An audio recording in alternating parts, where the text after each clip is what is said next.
Hey folks, SS Nate Z here.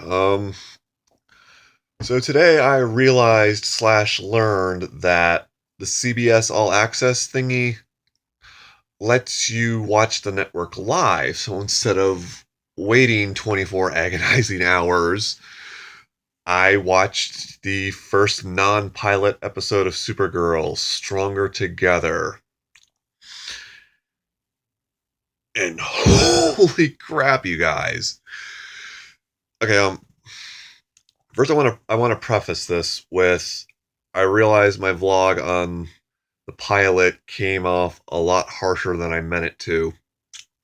So I just really want to reiterate I thought the pilot was really good. It was solid. It did what it needed to do and it did it entertainingly enough that I was able to overlook the flaws. I mean, nothing's perfect. It has flaws, but it didn't ruin my enjoyment of it. I still remained hopeful for the show to be good because DC has been knocking it out of the park with their TV shows. I don't know why they can't do it with their movies or their comics, but anyway. So while I remained hopeful that the Supergirl TV show would be good, there was still that lingering doubt that since it was a different network and it looked like the pilot had network interference going on, I was still worried that it was going to fail. I am no longer worried about that. Oh my gosh. I am gonna try to be vague. I'm gonna not go into too much detail.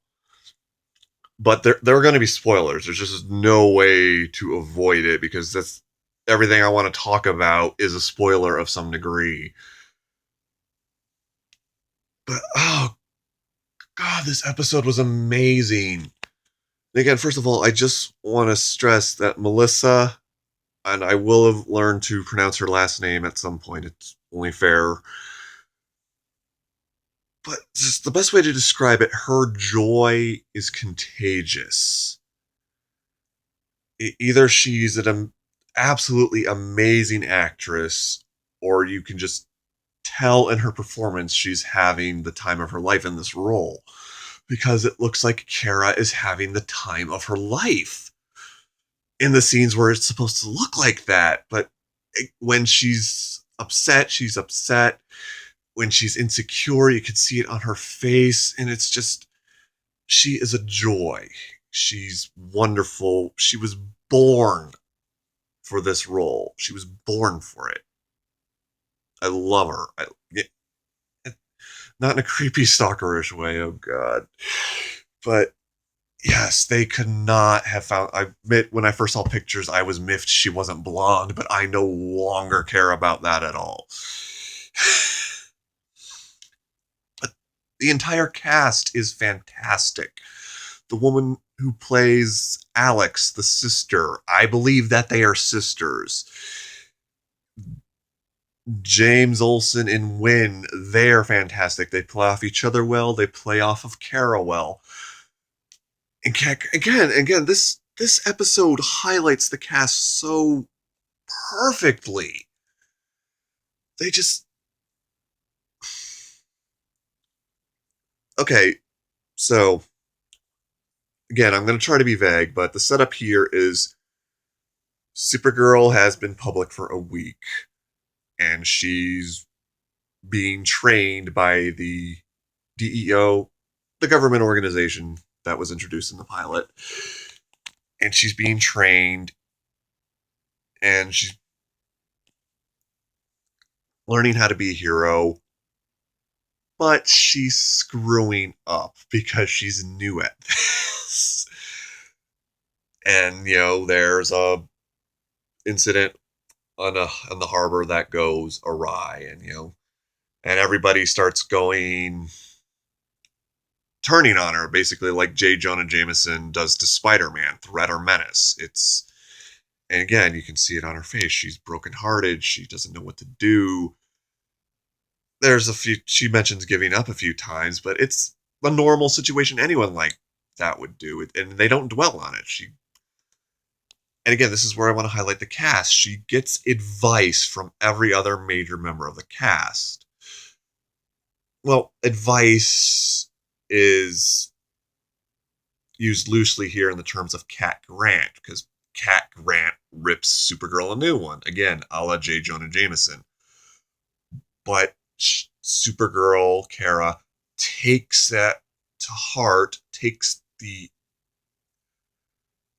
good parts of that advice and works with it, and then we get this. Again, I am trying not to go into spoilers, but it's just okay. There is one thing I do want to mention, and again, I'm going to try to keep it vague. I mentioned how I didn't like that they made Jimmy Olsen into this suave, confident, charismatic guy. I wanted the insecure guy, to the point where I really think they should have just switched the characters of Jimmy and Win.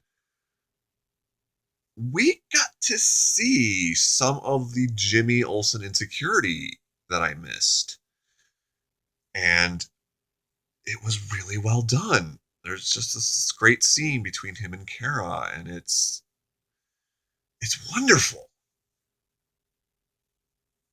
And then we get to the twist from the end of the pilot came to pay off quicker than I thought. And there's a twist about that twist that I missed. And I really feel really silly for missing it, but it's used perfectly well. And then they make up for it. There is another twist at the end of this episode, or at least the wait, what just happened moment. Oh god, I'm already over.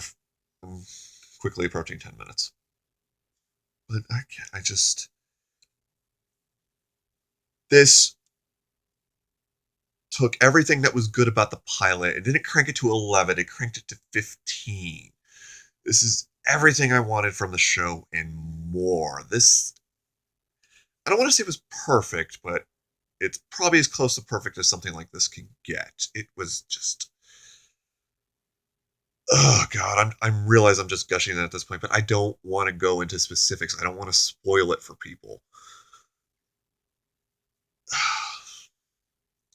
But yeah. And also I'm still at the moment, the little kid comes out of the movie theater and wants to pretend he's Superman and fly around. I want to run around my house going, it's just, wow. Great job, everybody. I cannot wait for next week, and I'm so excited I don't have to wait the extra day. Because trying to stay off Twitter would be oh god. Maybe I'll do follow up. I'll try to do follow up at the end of the season or something where I can just jot down more specific thoughts or something. But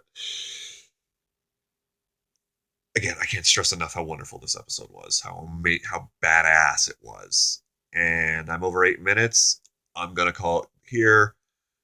Great job, guys. Watch the show. Please let it get a full season. Please let it get many seasons. Take care.